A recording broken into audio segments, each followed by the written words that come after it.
네, 안녕하십니까. 깡세클로 강재훈입니다.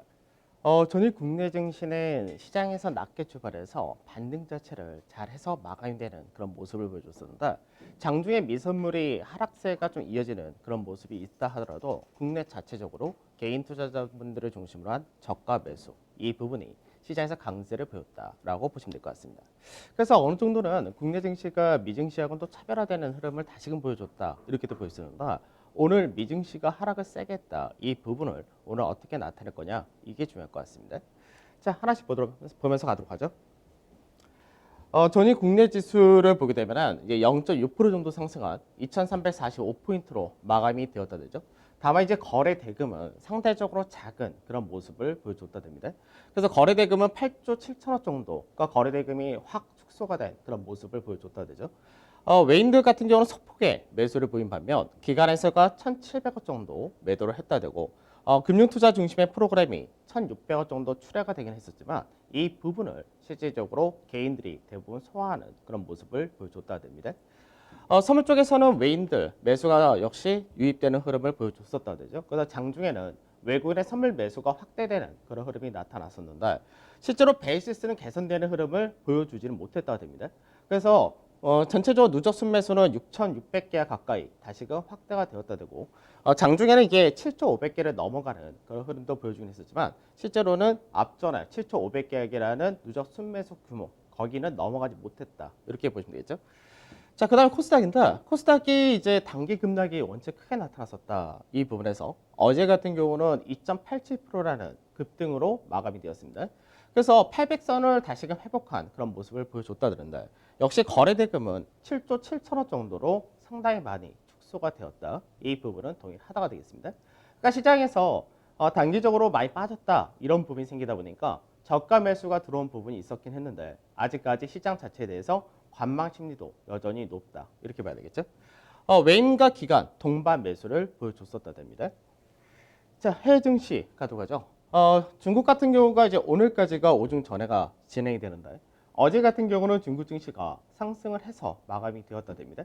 그래서 오중 전해를 앞두고 경계감이라든지 관망세가 상당히 높은 흐름을 보여주다가 이제 정책이 하나씩 발표되는 모습을 보여줬었다 그런데 어제 같은 경우는 이제 에너지 전략 및 신에너지 자동차 기술 로드맵 이런 것들을 발표를 했다 그런다. 사실 뭐 아주 색다른 내용은 아닙니다.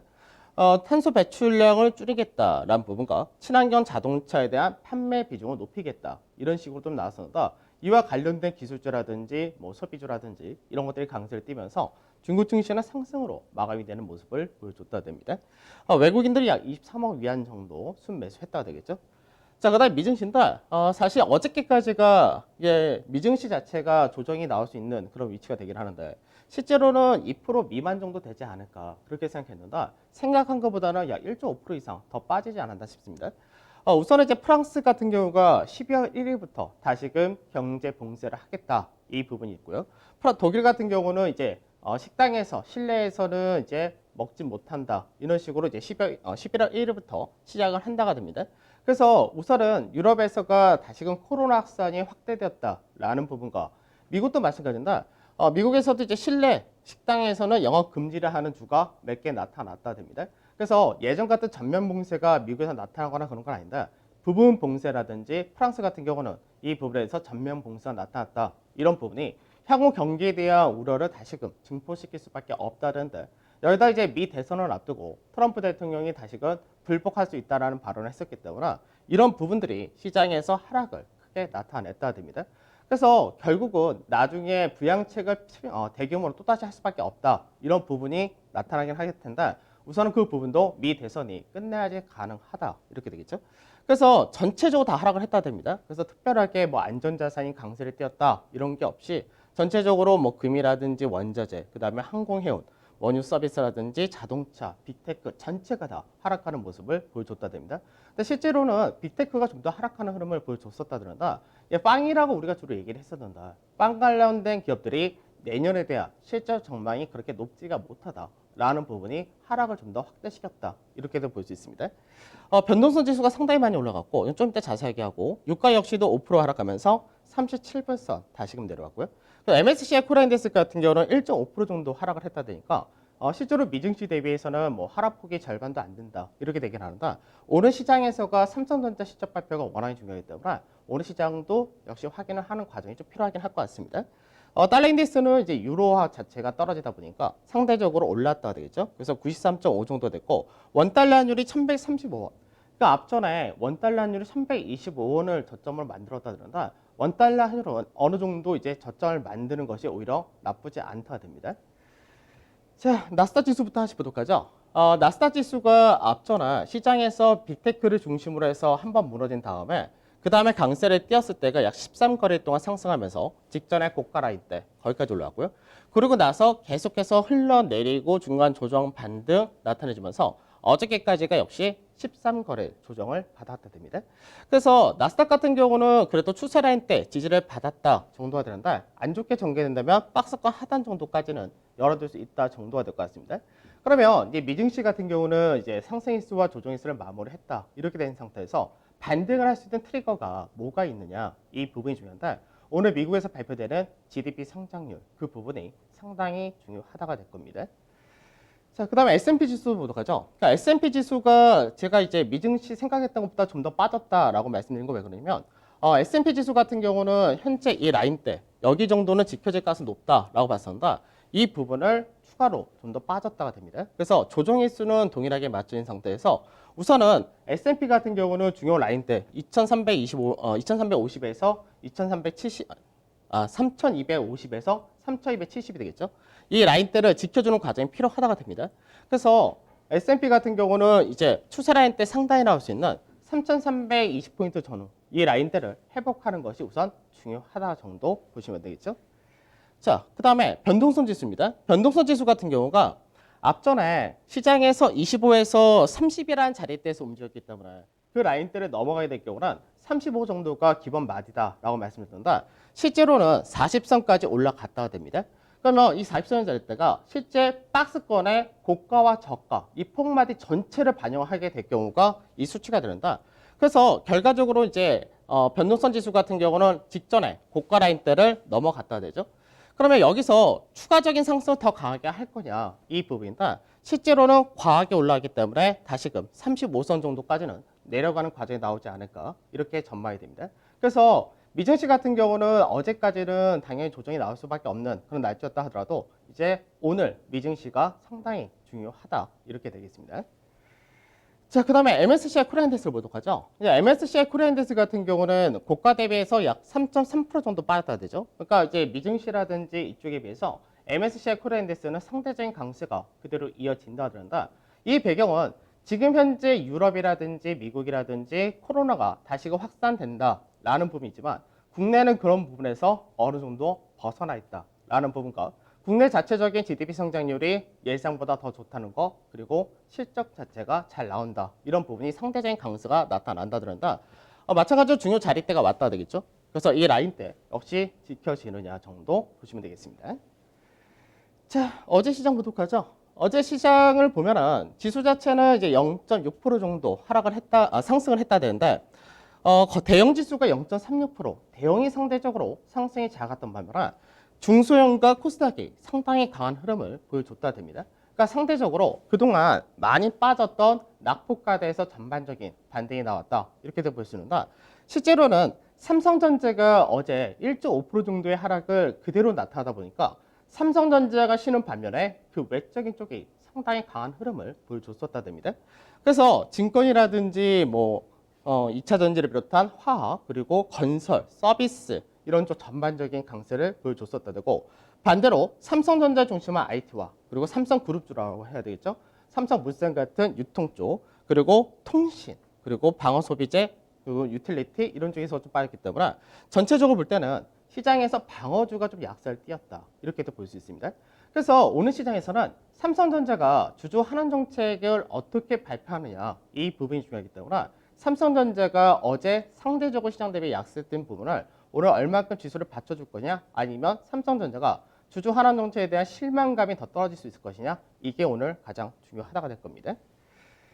자, 수급을 보도록 하죠. 수급을 보게 되면은 수급 자체가 우선 이제 LG화학, 네이버, 삼성 SDI. 그러니까 이제 오늘 네이버도 실적 발표가 있습니다. 그래서 2차 전지와 네이버와 같은 인터넷 이런 쪽에서 강세를 띄웠다 되고요. 신한지도 실적이 굉장히 잘 나왔다 되죠. 그 다음에 그 외적으로 하이닉스라든지 OCI라든지 대림산업이라든지 이런 쪽에 들어왔다 정도. 그 다음에 매도를 보게 되면 매도에서 삼성전자가 역시 매도가 나왔고, 그 다음에 SK텔레콤 통신 쪽에서 나왔었고요. 그 다음에 그 외적으로 기아차나 현대모비스나 포스코 같은 자동차라든지 이런 쪽에서가 일부 매도가 나오는 모습 동일하게 나타났다 됩니다. 그래서 전체적으로 여전히 시장에서 업종별 종목별로 나눠지는 흐름, 이 부분은 동일하다 되겠죠. 자, 그 다음 기관에서 수급을 보게 되면 기관에서는 신한지주 실적 발표 이후에 강하게 올라왔다 되죠. 그 다음에 기아차라든지 네이버, 현대모비스 같은 자동차라든지 인터넷 이런 쪽으로 매수가 들어왔다 됩니다. 그 외적으로도 이제 롯데케미칼이라든지 뭐 대한유화라든지 이런 순수화 이런 쪽까지도 들어왔다. 그다음 매도를 보게 되면 매도에서는 이제 삼성전자 역시 매도가 나왔다 되고요. 그리고 이제 LG화학이라든지 삼성 SDI 같은 2차 전지 매도가 나왔고, 그다음 삼성그룹주, 삼성물산이라든지 삼성전기 여기 시 해당이 되고, 그다음에 세트리온 역시 매도가 나왔다 정도 보시면 되겠습니다. 그러니까 이제 어제 기간이 프로그램 매도가 나왔기 때문에 프로그램 매도의 영향이 좀 컸다 정도 보시면 되겠죠. 자, 신한지주 한번 보도록 하죠. 신한지주 같은 경우는 실적 발표를 했다. 실적이 역시 잘 나왔다 됩니다. 그래서 시장에서 은행주 같은 경우는 이제 신한지주라든지 KB라든지 둘 다 분기 순이익을 일조를 나타냈다 되죠. 그러니까 사실 글로벌 시장에서 금융주가 약하다라는 부분은 왜 그러냐면 실제로 미국 같은 경우 경제 봉쇄에 따라서 앞전에 이제 중소기업이라든지 이런 쪽에서 부도가 날 가능성이 높다라는 부분이 있었나, 국내는 사실 그런 부분은 없다 됩니다. 그러고 나서 이제 최근 들어서는 배당에 따른 기대감도 많이 형성이 되었다는데, 문제는 앞전에 신한지주 같은 경우는 은행주 내에서도 가장 약세를 떴던 그런 케이스였습니다. 그때 유상증자를 발표했다라는 부분이 명확하게 원인을 제공하지 않았었기 때문에 그 부분이 시장에서는 외국인들의 매도가 꾸준히 이어진 그런 케이스였고요. 반대로 시장에서 10월 달이 들어오면서부터 반등이 나타났다. 이 부분이 결국은 기간, 연기금을 중심으로 들어온 그런 케이스였습니다. 근데 연기금과 투신이 매수를 하면서 개인들이 앞전에 떨어지면서 받았던 물량, 이 부분을 이제는 넘어갔다 그런다. 여기서는 이제 기관 투자자들이 매수를 유지를 할 거냐, 아니면 추가적으로 외인들이 매수가 들어올 거냐, 이 부분이 중요하다 이렇게 보셔야 되고, 실제로 이제 배당 같은 경우는 올해 한 1,750원 정도 한다 되니까 배당 수익률은 한 4.5% 정도 된다. 다만 전망치를 보게 되면 실적 자체가 당기 순이익을 볼 때 시장에서 이제 올해 같은 작년이 3조 4천억, 올해가 3조 5천억, 내년이 3조 5천억. 즉 시장에서 왜 은행주가 저평가를 받느냐? 시장에서 성장성 이런 부분이 없기 때문에 그런 부분에서가 저평가를 받는다 보시면 되겠습니다. 그래서 실제로 싸다라는 부분은 동일한데 어느 정도 모멘텀이 성장 쪽에서 하나라도 나와줘야 된다. 그 부분이 나오기 전까지는 배당 투자로서 들어가신 분들은 배당 정도만 이제 생각하시고 움직이신 것이 좋다 정도 보시면 될 것 같고, 차트상에서는 상단 패턴 자리대, 상단 자리대가 왔다 그런다. 한번 쉬었다 돌파할 거냐, 돌파하고 지지 밟고 갈 거냐, 거의 이 정도 차이가 될 것 같고, 상승이 강하게 나온다 하더라도 한 36,000원 정도를 이제 어느 정도 목표치로 잡고 가시는 것이 좋을 것 같습니다. 자, 연결 선물지수 한번 보도록 하죠. 시장에서 제가 이거를 이제 21일 날 기준이었으니까 22일 날, 지난주 아마 수요일, 목요일 날 설명해 드렸을 텐데, 선물을 갖고 얘기할 때 보정, 그러니까 갭이란 부분을 뺐을 때의 전체적인 흐름이다라고 말씀드립니다. 그때 왜 그러냐면 이 선물 쪽에서는, 파진 쪽에서는 갭이란 부분은 사실 상당히 뭐 갭 하락이 나올 수 있고 갭 상승이 나올 수 있기 때문에 그걸 빼고 순수 외국인들의 방향이라든지 이거를 체크하기 위해서인데, 앞전에 보게 되면은 앞전에 뭐라고 설명드렸냐면 16일 날 이제 시장에서 선물이 저점을 만들고 반등을 한다. 근데 이 상단 자리에 넘어가서 지지를 받을 거냐, 실패를 한 다음에 지지 밟고 넘어갈 거냐, 이 그림이라고 말씀드립니다. 전체적인 그림이 세경이기 때문에 이 상단 자리를 넘어가면은 방향 자체가 시장에서 위쪽에 무게가 실린다 이렇게 말씀드렸죠. 그러면 실제로 어제 같은 경우 어떤 그림을 보였냐면 앞전에 말씀드렸던 자리대가 여기가 되겠죠. 그러니까 이게 차이가 뭐냐면 지수 자체는 앞전에 16일 날에 저점 자리대를 깼었죠, 장중에. 근데 실제로 갭 보정에서는 저항을 막고 지지를 받고 그리고 어저께 넘어간 그림을 보여줬다 됩니다. 그래서 어제와 그제 시장에서 양봉이 나온 것이 중요하다라고 말씀드렸던 부분이 실제로는 이 그림을 만들기 위해서 중요하다는 얘기였습니다. 그러면 시장에서 이제는 어저께 이 상단자를 살짝 넘어간 그림을 보여줬으니까 오늘 시장에서는 시가를 기준으로 해서 크게 빠지지만 않는다가 되면은 괜찮은 그림이 유지가 된다가 됩니다. 그래서 이렇게 될 경우는 시장에서 세견 패턴 돌파 그리고 나중에 상승 추가로 기대할 수 있는 부분은 동일하다가 되겠죠.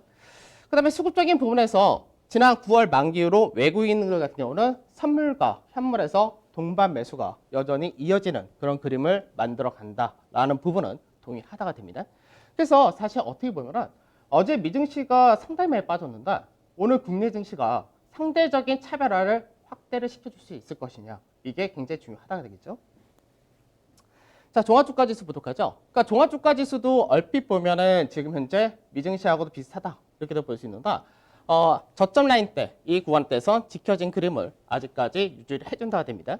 그래서 이 라인대에서 사실 거래 라인 좀 더 강하게 실려가지고 올라가주면 더 좋은데 이 라인대에서 아직까지는 거래 라인 크게 실리지 않는다 됐을 때는 바닥권에서 좀 더 바닥을 다지는 과정이 필요하다가 되겠죠. 그래서 이 구간대에서 이제 실제적으로 양봉을 만드느냐, 그러니까 오늘은 양봉까지는 안 나와도 되는데 시가 대비해서 하락폭 자체가 크게 떨어지는 음봉이 나오지 않는다가 좋은 거고 이왕이면 양봉이 나온다면은 바닥권에서 3일 연속 바닥 시그널을 만들 가능성이 높아진다 되는 겁니다. 자, 대형지수 보도록 하죠. 대형지수도 마찬가지죠. 그래서 대형지수 같은 경우도 어저께 동일하게 반등이 나왔더란다. 대형지수에서도 마찬가지로 이 라인대를 더 맞춰주고 이쪽에 대한 무게를 실어줄 수 있느냐 역시 중요하다가 될 것이고 대형지수에서는 역시 삼성전자가 상당히 중요하다가 되겠죠. 그래서 삼성전자가 실적 발표를 하면서 주주 환원 정책 2021년부터 2023년까지의 배당 정책 이런 것들을 어떻게 할 거냐 이게 상당히 중요하다가 될 겁니다. 자, 그다음 코스닥인데 코스닥 같은 경우는 이제 똑같죠. 755에서 775 이 라인대에서 우선은 반등이 나왔다 됩니다. 그래서 거래 대금은 사실 크게 늘지 않았는데 거래량은 늘었다는 얘기가 나타나죠. 그러니까 이게 무슨 얘기냐면 주가 자체가 많이 빠졌기 때문에 주가가 상대적으로 싸다라는 부분도 있고 그리고 시장에서 손바뀜도 좀 더 활발하게 이어진다 이렇게 되기도 합니다. 다만 이제 반등이 나올 때 우선 1차적으로 반등을 어디까지 갈 거냐라는 부분에서 전체 고가 대비해서 저점의 하락폭의 38.2%가 820선 정도 되기 때문에 우선은 오늘 뭐 820 나오기가 쉽지는 않을 것 같은데 820 정도를 우선은 단기 목표를 잡고 이런 구간에서는 조금씩 비중이라도 축소하는 전략을 좀 하신 것이 좋을 것 같습니다. 자, 투자 전략 보도록 하죠. 우선은 이제 대선에 대한 불확실성, 이건 뭐 결국 다음 주가 돼야 된다, 이렇게 된다. 여기서 이제 불복에 대한 얘기를 앞전에 했었고, 또 트럼프가 했다는 부분, 그리고 지지율 격차가 지금 8% 정도로 축소되었다, 이렇게 얘기한다. 실제로 앞전에 11월, 9월 말 10월 초, 이때는 6%였던 것이 그게 10% 가까이 벌어졌다가 다시 8% 이렇게 되기 때문에 아직까지 8%라는 부분은 상당히 크다라고 보고 있습니다. 그 다음에 코로나가 확산된다라는 부분은 결국 GDP 성장률이 오늘 미국에서 발표를 했을 때 어떤 과정이 필요하냐면 경기가 이렇게 코로나로 인해서 한번 무너졌었는데 결국 부양책이라는 효과를 가지다 보니까 이거를 빠르게 회복했었다. 그러면 이번에 나타나는 이런 코로나 이런 것도 결국은 대선 이후에는 부양책을 필 거니까 결국 부양책이 더 중요하다. 이런 식으로 시장에서 기대 심리가 넘어가는 것이 상당히 중요합니다. 그 다음에 중국은 이제 오늘까지 마무리를 하겠죠. 그래서 이제 어저께 같은 경우는 친환경 자동차라든지 이런 것들에 대해서 얘기를 했는데 아마도 이제 내수 소비 이런 쪽 얼마큼 더 키울 거냐 이 부분이 될 것 같습니다. 자, 그 다음에 국내 증시를 보게 되면 국내는 이제 오늘 역시나 중요한 것이 삼성전자 그리고 이제 네이버도 실적 발표있고요. 그래서 여전 실적에 대한 부분이 상당히 중요하다 되는 거고 지수 밴드에서 하단자를 살짝 깼다가 올라가는 게 반복됐습니다. 지금 현재 아까 연결 선물 지수를 보여드렸듯이 지금 현재 시장 자체가 변동성은 어쩔 수 없는 부분이다라고 생각하시고 중요한 흐름을 맞춰서 방향을 잡아줄 수 있는 구간을 만들어주느냐 정도 체크하시면 될 것 같습니다. 그래서 업종은 뭐 거의 비슷하게 보시면 되겠죠. 자, 아무래도 이제 전에 미증시가 많이 빠졌기 때문에 오늘 또 경계심도 상당히 크다 될 수가 있을 건데 국내 증시가 차별화가 될 수 있는지 앞전부터 국내 증시는 상대적으로 못 갔던 부분도 많았고 코스닥 같은 경우 하락도 컸었기 때문에 시장에서 좀 차별화될 가능성도 상당히 높다 이렇게 보고 있는데 그걸 좀 확인하는 과정 오늘 필요하지 않을까 싶습니다. 저는 내일 찾아뵙도록 하겠습니다. 감사합니다.